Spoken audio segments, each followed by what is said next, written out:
Hey Matt, Kayla Marie, how the heck are you? I'm good. And yourself? Doing good. You're a sight for sore eyes. You too. And you're looking thin. Did you lose some weight? Yeah, I did. Wow, it's really showing. Those cheekbones are just popping. Sweet. We're going to, and it's probably good that we connect at this point. Yeah. The escrow is going to be kicking off here, and let me show you something. Bear with me a moment and pull something for you. And I assume the solar's paid off, right? Or else we would have already known that. I believe so, yeah. And that's going to come out in our disclosures if Mm, there's anything about that that's not as we thought it would be. okay. All right, so I know it's a little small. Let's see if I can boost it up a little bit here. All right. So this is like a project management tool. I don't Hmm. know if you remember seeing this from our time together, I do, but yeah. yeah, so the realty track, all the stuff in green, that's the stuff that me and Tawanda are going to be curating for you guys through the escrow process. And we're going to be quarterbacking this in a lot of ways. So, even though we have our own whole lane of things that we're dealing with, we're also going to be running point and supervising what goes on with the lender Okay. and what goes on with the escrow company. All right. Now, all three of us are going to be working together over the next 3 weeks to close this thing. And there are certain things that have to go in order. Like I have to get a certain amount of things done before lending can trigger, and then lending has to do a certain number of things before the seller and escrow can trigger their next step, and so on. So we need to, hit all these targets in a timely manner to make sure things keep moving along. And even though they're separate lanes, they are interdependent. Hmm. All right. And then we put basically in each week what we can expect to go down during that week. Now, with the shorter escrow, week 3 and 4 kind of blur together.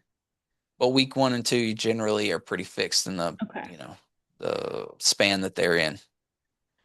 Now, the order of things you can see down here from 1 all the way to 32. Sometimes some of these things can move around a little bit, like they're not, not everything is completely fixed, but generally each one of these things that you see up here in the top chart is listed in order down here in the green. And then there's a little note about kind of what each one of those things means and why it matters to us. Okay. Hmm.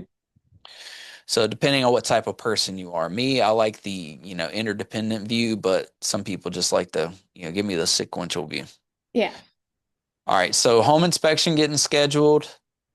And if there is a solar lease on the house or some type of like solar, you know, account that needs to be transferred, even if it's a no cost, but they're like, hey, I just need to put you as the owners on this Yeah. account for like maintenance from the installer or something like that. Well, I'm not sure what that would look like. We're going to do that right away too, because that can hold up escrow. Disclosures, or that's something that's going to come from the sellers. So anytime we get into an escrow, the seller has to confess everything they know about the property. Like whether it's big or small, whether they think it's consequential or not, they have to confess it to us. Because if we find out something about the house that they didn't tell us that would have changed our opinion about buying the house or what we paid for it, we find out after it closed and they knew it and didn't tell us, then that makes them liable for a civil suit, Yeah. right? So, and the listing agent and their broker, and even all the forums that we're using, even the escrow company is like hammering on the sellers, confess everything, Yeah. right? So what's going to happen is within the first 5 days of this escrow, probably before Friday, we're going to get all those Okay. confessions from the seller in the form of certain checklists, right? So we have like pre-designed forms because we just ask a seller, we're like, tell us everything. They're like, they're just going to break out their, notepad and write down everything they know. Yeah. That's not very helpful. So we give them what we call a transfer disclosure statement and a seller property questionnaire, and the seller will go through and answer the questions specifically, and that will trigger them to think about things they wouldn't have thought about, right? Perfect. Okay. And that sort of sets like a minimum mandatory, field of things that they need to answer for. Then and that's the stuff that the seller is going to fill out specifically that's really key to this house.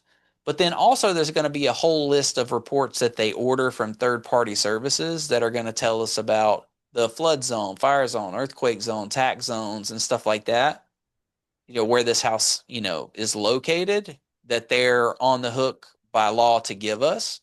And then there's going to be another package of stuff that we call statutory disclosures.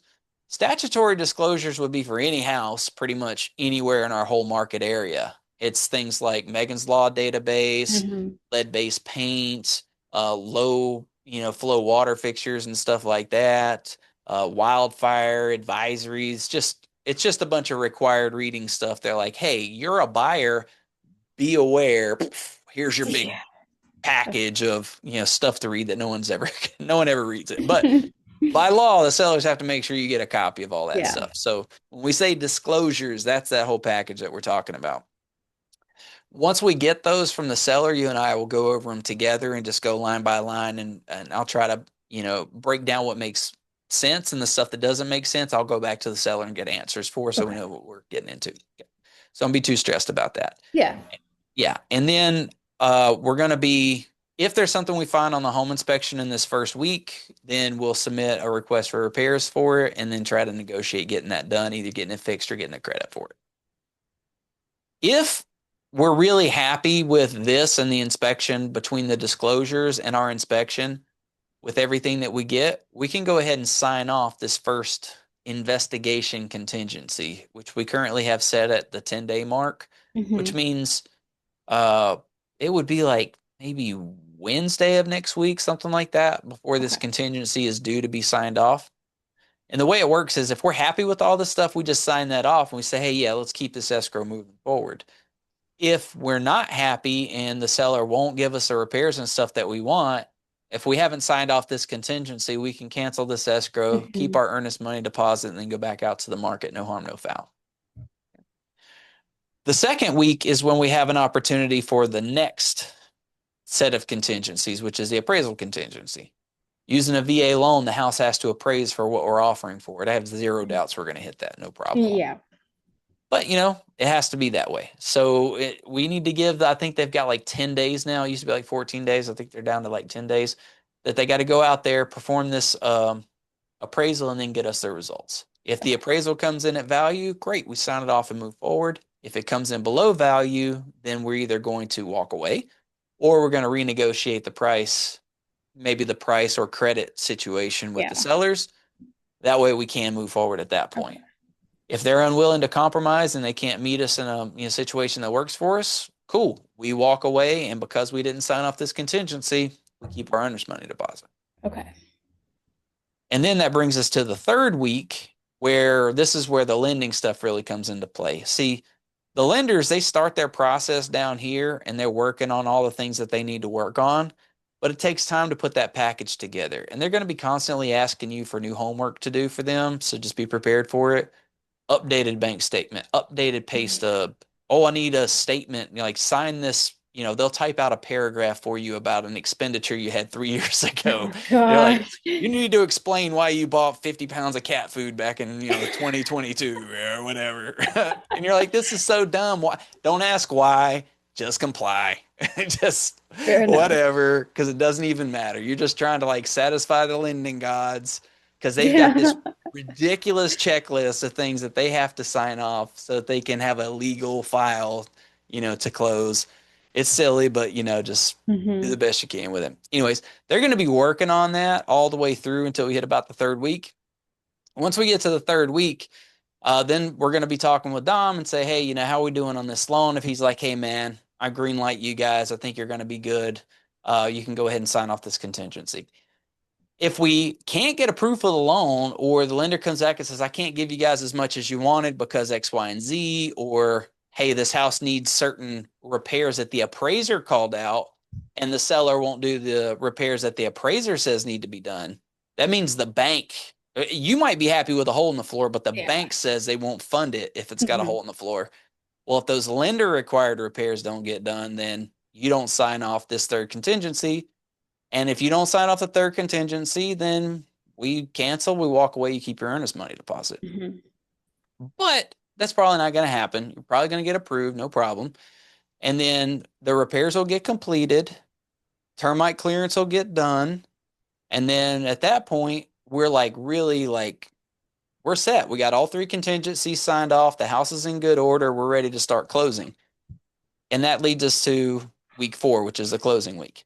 At this point, we've signed off all our contingencies. So if you change your mind at this point, you can walk away. You can cancel on the house and not buy it at this point. But your earnest money deposit is vulnerable. And I'm going to say 99.9% you're going to lose the money. Hmm. The reason I say 99.9 is because you can always still fight, but it's like, well, is there a chance the seller's just going to like whatever give you your money back? Maybe, but really, like they're not supposed to. Like the way the Yeah. system works is like you're supposed to lose the money. So Yeah. sometimes there's some weird things that happen, like an act of God. So technically, you get through the first 3 weeks, and then like a tree falls through through the roof, and the seller's like, you got to buy it. And you're like, no, I don't. Well, now we're in that like 0.1% of weird stuff. All right. Yeah. So, but in general terms, once you get through that third week, you don't get your money back at that Yeah. point. You should be happy with it at that point, right? Yeah, exactly. Right. We've all done our jobs. You should be fine. And then at that point, we're doing a final walkthrough on the house, making sure all the repairs are done the way we like. And then we're going to start, getting, movers lined up and getting packed out, getting utilities turned on for the house for the day that we move in, setting a signing appointment with the notary to sign the final package and stuff like that. So just to recap, the first week is going to be all about reading the disclosures and confessions and getting an inspection done, making sure we're physically happy with the house and the paperwork. Second week is making sure that it appraises. Third week is making sure that we can get our loan approved, and then the fourth week is getting everything ready to move in for the most part. In this first week for lending, they're going to order the appraisal. They're going to send you out a disclosure that tells you exactly like 98% accurate what your monthly payment will be, because it's going to change by like a few bucks, as you go through the process. But they're going to get as accurate as they can with this stuff. And then the second week, we're going to get, the appraisal completed. And once the appraisal's done, the package will go over to the underwriter, which is the quality control arm of the bank, right? The loan originator is Dom, and he does all the work and puts the package together, but he's got to get it past the goalie. The underwriter's the goalie, and they got to make sure that all their checklists are met. And that's a Right. good thing, because that makes sure that, loan originators don't like create a bunch of bad loans that are going to explode and cause a 2008 crisis. Yeah. Once that's done and we're all happy with everything, then they're going to send out a closing disclosure for you in this third week. And there's a 3-day ticker on it. They're like, hey, I'm going to give you this closing disclosure. This is like your final, like, kind of no shit breakdown of how much you're spending, how much the interest is, like all these things. And you got to sit with it for 3 days. Once you sit with it for 3 days, then they can move forward and actually close on the loan. But they can't start to close on the loan until you've had 3 days to sit with it. Hmm. And that's just a guarantee that if you are not happy with it, like no one can say that you were rushed, Yeah. right? And that's Exactly. Yeah. yeah, and that's a lending law. So we want to make sure that we get this done with at least 3 days before closing day to make sure we still close on time. Once that's good, the loan docs will go out to the escrow company. That'll be part of this package up here that you sign, right? You'll see all those numbers again. You'll sign everything. After that's done, then the bank will wire the money. And then once the money gets wired, then the escrow company will go and record the loan. And they'll record the transfer, the deed, and all that stuff. And then once that's recorded, you got your keys. Now, as far as the escrow company, you're only going to really interface with them like twice. You don't see them all that often. In the first week, there's going to be a lot happening in the first week. So just, be prepared for it. You know that. You're going to wire your earnest money deposit. You're going to hear from the escrow company probably today, and they're going to tell you where to send that money. And it's going to go to the escrow company, and they're going to hold that money, right, in Hold it. their own special bank. They're going to send you instructions, probably one of two ways. Either one, they're going to give you a link encrypted to their website, and you're going to create your own password and login and stuff, and the instructions will be there, like under password protected and everything. Or they're going to send you an email with most of the instructions minus the account number, And then you're going to have to call the escrow company and they're going to verify your identity over the phone. And then they're going to give you the account number over the phone. And then you're going to wire your money. That way, you know that you're not sending the money to the wrong place. Because what will Yeah. happen is these hackers, they'll intercept an email from the escrow company, like they'll be like scanning your email or whatever. Hmm. They'll rip that email and then they'll copy it and then they'll just change the account numbers and then forward it back to you and you get what you think is the right account number, but you just wired, $5,000 to Uganda. Yeah. So yeah, so that's why they don't do that. They're like, you'll get the instructions, but then you need to contact the escrow company to make sure the number is correct. So it's that kind of two-step verification. Once that happens and you get the earnest money out to the escrow company, then they're going to send you out an escrow opening package. The escrow opening package, it's not that complicated. They're just taking everything that's in the purchase agreement that we put together, the offer that we got accepted, they're just translating it into paragraph form instead of, the RPA contract. They're just Yeah. translating that into what they call um, the joint escrow instructions. And then that's what they're going to use when they file and record the deed, like at the very end of the day. So they're just taking it, translating it. What we're going to do is there's going to be some homework in there that you have to do. You're going to have to fill out a transfer information form. So it's going to be, or a statement of information like, yeah, this is my full name. These are the places that I've lived. These are the places that I've worked. It's going to confirm that you're the actual Kayla Gilbert, not the imposter Kayla Gilbert from Iowa, right? You're the Yeah. real one. And then fill out some other stuff about the loan and things like that. The escrow company will help you fill this out, by the Okay. way. Like once you get it, don't feel like, oh God, I got to go do this by myself. Get them on the phone. I mean, if you want me, I'll get them on the phone. Like, hey, what do you want for this? What do you want for this? And they'll help guide you through getting it filled out.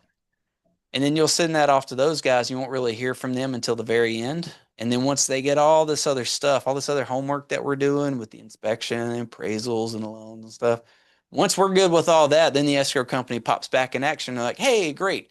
Let's take the loan stuff. Let's take that package that you filled out and signed in the beginning. We'll smush them together, make sure it's happy. And then all that is what goes up here that you're going to sign with the notary at the very end. Hmm. So the escrow stuff plus the loan stuff smushed together, sign it with the notary, and then it goes and gets recorded. Okay. All right. We'll go back over this again as time moves on. I'm going to send you a link to this as well so you can keep up. And what I'll do is just as time goes on, these are all color coded. So if it's due, it'll be gray. If it's done, we'll yellow it out. And if it's incomplete, like if it's not due yet, right, it'll be white. So it'll be easy for you to just follow along and say, all right, where am I at in this process? If what's the next step that I need to take care of? This will help guide you through.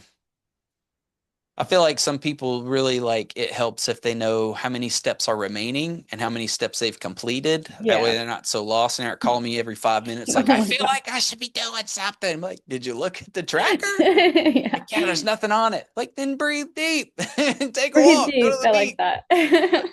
that. Woosah. Yeah. You know me, I've done this 150 times, so it's like, okay, I'm starting to notice a pattern here. Let's give people something to help them put their mind at ease. Yeah. And I'm sure this helps you too, keep Yeah. track. If I can keep your stress level down, then naturally my stress level's down too. That's And, fair. it's like this is the like most stressful time of your life, hopefully, right? Um, but I've lived this with people 150 times. So imagine the hardest, most stressful day of your life, and I do it like every day, every week. Yeah, like I want to keep my life stress free too. Yeah. I sure do. All right, let's see here. I'm gonna go ahead and do this right now. So I'm gonna make a copy. I'm just gonna say Kayla and Isaiah. Every time I write his name, I have to say the letters out loud. ISAIAH. The only way I could do it.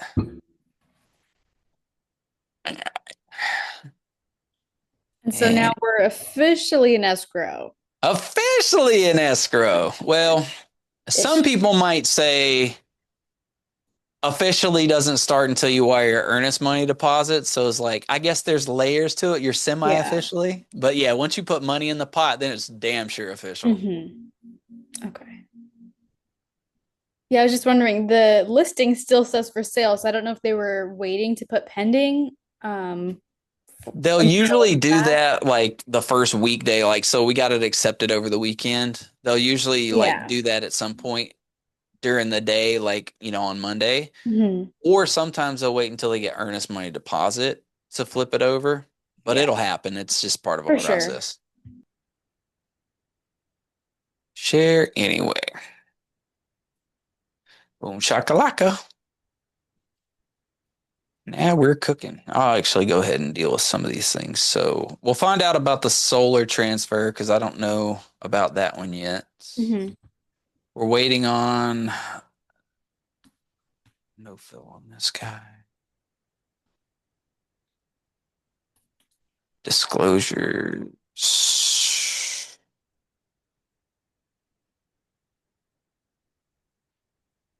Request for repairs. We're not here yet. Home inspection scheduled. We're working on that. And this one I just don't know about yet. These three. These two are going to be white for now. Loan estimate. The loan estimate should be coming to you very soon. Earnest money deposit's going to go down pretty quick.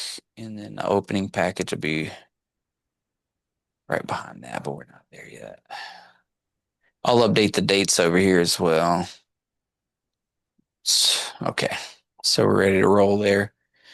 Home inspection getting scheduled, find out about the solar, and then keep our eyes open for those disclosures from the listing side and the disclosures from the lender, and looking for an email from the escrow company for the earnest money deposit. That's your first hurdle, or your first, I guess, your first little mountain of work to Hmm. do. Cool. Not too bad. Yeah, not too bad. We Yeah, already got Dom's email, so we're just gonna have to go through and get all that stuff. yeah, exactly. All Sweet. right, thank you. Appreciate your time. Yeah. If you need anything else, just throw it up on the text thread. I don't always answer, but I'm always watching. Yeah, for sure. Sounds good. Thank you, Matt. See ya. See ya. Bye. Bye.